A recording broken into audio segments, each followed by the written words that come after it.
हमने, यह सृष्टि की रचना क्यों हुई, यह सृष्टि या ब्रह्मांड क्यों, क्या ईश्वर चाहता है कि हम उनकी पूजा करें?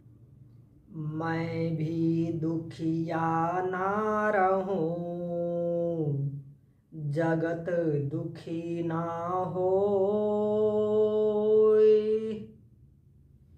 जीवन जीने की कला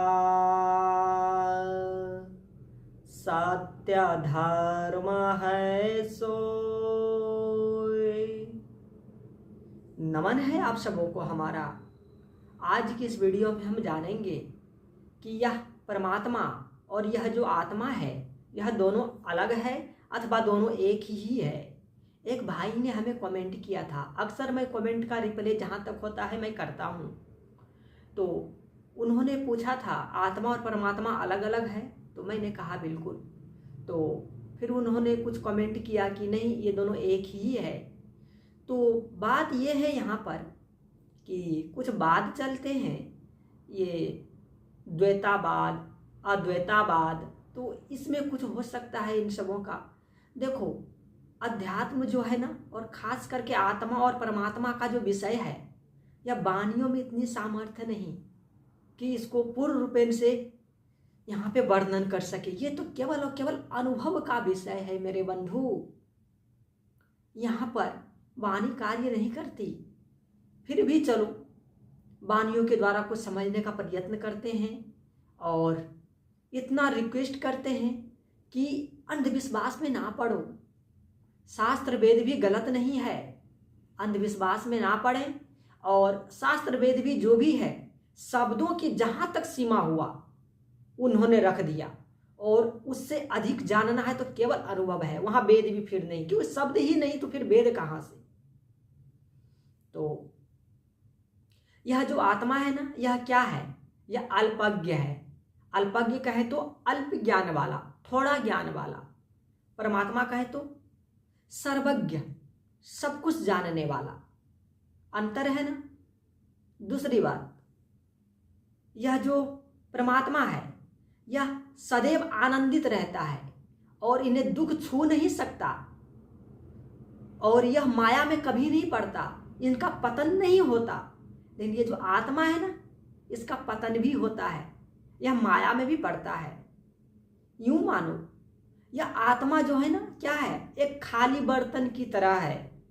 इसमें जो चाहो भर दो, जो चाहो ले लो। इसमें यह आत्मा, इसमें कंकर पत्थर भर दो अथवा हीरे मोती भर दो। जैसे कंकर पत्थर कहें तो माया लोभ जो यहाँ की प्रपंच, और हीरे मोती वह ईश्वर का गुण। सीधे शब्दों में और भी कहूँ तो ईश्वर का कोई गुण नहीं, वह निर्गुण है, उनमें कोई गुण नहीं। सब यहाँ जो तीन गुण है, सतोगुण, रजोगुण और तमोगुण, यह तीनों गुणों से ऊपर का गुण है उनका। और ये आत्मा में अभी क्या है, सतोगुण, रजोगुण और तमोगुण तीनों है। धीरे धीरे प्रकृति का जो यह लेवल है ना, यह आत्मा छोड़ते जाती है और धीरे धीरे ईश्वर की ओर अग्रसर होते हुए उनका गुण, अब उनको गुण कह लो या जो कह लो, क्योंकि शब्दों में ताकत नहीं कि जो बोल दूं, तो गुण के ही आधार पे चलो मान लेता हूं। तो ये त्रिगुणों से जो रहित हो जाए, जो तीन गुणों से अलग है, वही परमात्मा का गुण है, और वो आत्मा में धीरे धीरे आने लगती है। आप आई बटन पे भी देख रहे हैं, एक वीडियो बनाया है हमने, यह सृष्टि की रचना क्यों हुई, यह सृष्टि या ब्रह्मांड क्यों, क्या ईश्वर चाहता है कि हम उनकी पूजा करें। इस विषय पे विशेष चर्चा हुई है। प्लीज जरूर देखिए उस वीडियो को, और कृपया करके फिर से प्रार्थना करता हूं, भ्रम में ना पड़ो, सत्य को समझो। बहुत सारे वाद चल चुके हैं इस संसार में, और सब के सब क्या है, मन बुद्धि आधार पर है। क्या यह आत्मा परमात्मा मन बुद्धि के आधार पर चलती है, व्याकरण के आधार पर चलती है? बिल्कुल भी नहीं। तो सत्य को समझो, और वीडियोस को आगे बढ़ाते हुए हम जानेंगे इस वीडियो में कि हम ध्यान कैसे करें। ध्यान में मन नहीं लगता तो क्या करें। तो इसको सबसे पहले एक उदाहरण के तौर पे समझते हैं हम।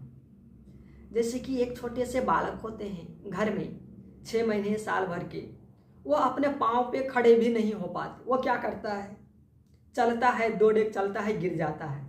फिर चलता है, फिर गिर जाता है। इससे क्या होता है? सीख, अभ्यास कर रहा है वो। लेकिन हम लोग नहीं गिरते जल्दी, कभी पैर फिसल जाए तो फिर बात अलग है, लेकिन क्यों नहीं गिरते? अभ्यास मजबूत हो चुकी है। इसीलिए ध्यान भी कुछ ऐसा ही प्रक्रिया है। यह मन इतना चंचल है ना मेरे बंधु, यह खूब भागेगा, इतना भागेगा, आप जितना रोकने का प्रयत्न करो ये उतना ही भागेगा। लेकिन यदि आप प्रयत्न करते रहो तो ये एक दिन शांत हो जाता है। कितना भागेगा, भागते भागते थक जाएगा। और एक संकल्प लो मन में अभी और इसी वक्त ले लो कि जब यह मन भागने से नहीं थकता तो मैं इसको पकड़ के लाने में क्यों थकूं, पकड़ कर ला करके फिर से एक जगह पे लगाऊंगा। और इसको ध्यान कैसे करना है अब इसे सुनिए। मैंने एक आई बटन पे भी आप और देख रहे होंगे, एक और भी ध्यान बताया है मैंने, जो चलते फिरते उठते बैठते जो कहते हैं लोग कि हमारे पास समय नहीं होता कि मैं ध्यान कैसे करूं, तो उसके लिए वो वीडियो है, तो आप देखिए। और अगर आपके पास समय है तो 10 मिनट 15 मिनट जो आपके पास समय हो आप वो दे।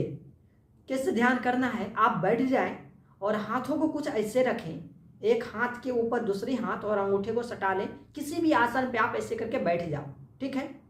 और आंखें बंद कर लें और श्वास पे ध्यान दें। आप बिल्कुल श्वास पे ध्यान दें। मन भागेगा, फिर पकड़ के लाओ, फिर भागेगा, फिर पकड़ के लाओ। यह अभ्यास निरंतर जब चलेगी ना तब फिर ये मन रुकने लग जाता है धीरे धीरे। और जब आंतरिक झलक मिलने लगती है ना तो ध्यान छूटने का अर्थ ऐसा लगेगा कि लगता है श्वास छूट गई हो। तो सत्य ज्ञान को शेयर करो, सब्सक्राइब करो चैनल को।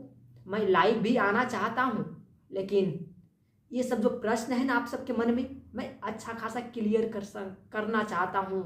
मैं आप लोग को भ्रम से निकालना चाहता हूँ। लेकिन लाइव आने के लिए ना कम से कम 50-60 सब्सक्राइबर्स की आवश्यकता है। यह यूट्यूब का नियम है, मैं ऐसे लाइव नहीं आ पाऊँगा। तो कृपया करके इसे पूरा कर दो आप सब। और आप लोग के मन में जो भी क्वेश्चन हो, और केवल क्वेश्चन से, केवल बोलने से काम नहीं चलेगा, यहाँ करना पड़ेगा। जब तक अभ्यास नहीं, जब तक साधना नहीं जीवन में, तब तक आगे प्रगति नहीं होगी। और यह मनुष्य तन जो मिला है ना हम सबों को, इसी कार्य के लिए मिला है, ईश्वर प्राप्ति के लिए ही मिला है। तो ज़्यादा वीडियोस लंबी ना हो, इसलिए मैं इस वीडियो को यहाँ पे समाप्त करना चाहूँगा। कृपया करके अपना प्यार जरूर दें। जय श्री कृष्ण।